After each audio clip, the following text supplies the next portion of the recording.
The Hindi movie, Johnny Gaddaar, was released in 2007. Johnny Gaddaar, directed by Sriram Raghavan, is a masterclass in neo-noir filmmaking. It's one of the smartest neo-noir thrillers in Indian cinema, an edge-of-the-seat story of greed, betrayal, and fate, told with razor-sharp style and suspense.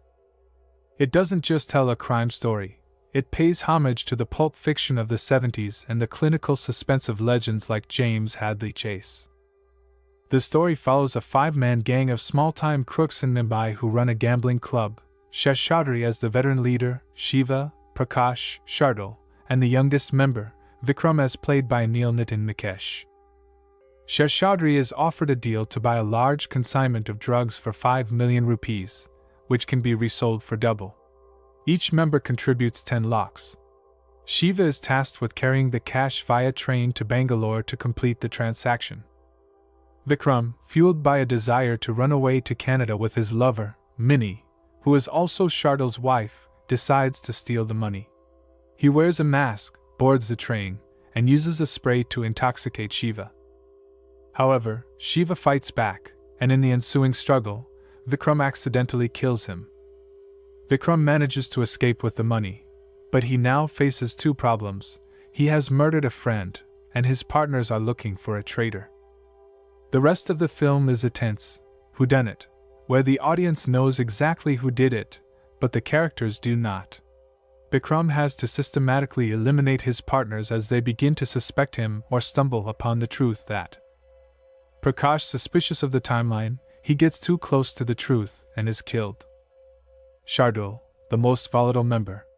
Vikram manipulates the situation to pit the remaining members against each other.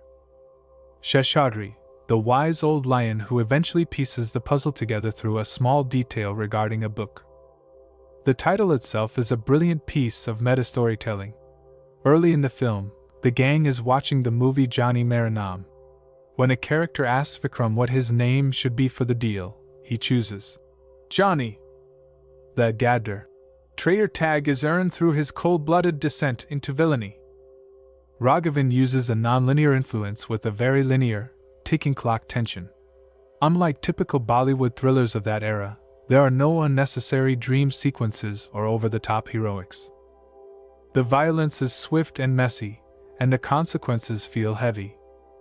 The film's aesthetic is heavily inspired by 1970s cool Shankara Sanloy traded their usual romantic ballads for a gritty, psychedelic rock and funk-heavy score that perfectly complements the rain-soaked streets of Mumbai and the tense train interiors.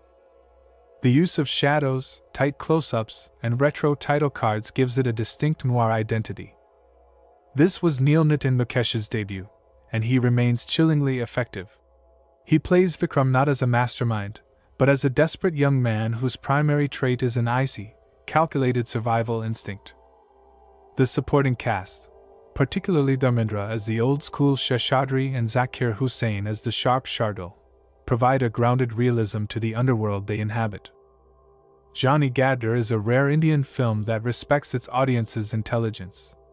It operates on the philosophy that crime doesn't pay, but it makes the journey toward that moral conclusion incredibly stylish and suspenseful. The way the film uses a classic James Hadley Chase novel, Pawns in the Game, as a pivotal plot device is a nod to the literary roots of the noir genre. If you enjoy films where the tension is derived from the how rather than the who, this remains one of the best examples in Indian cinema. It is a must-watch for lovers of noir, thrillers, and smart storytelling.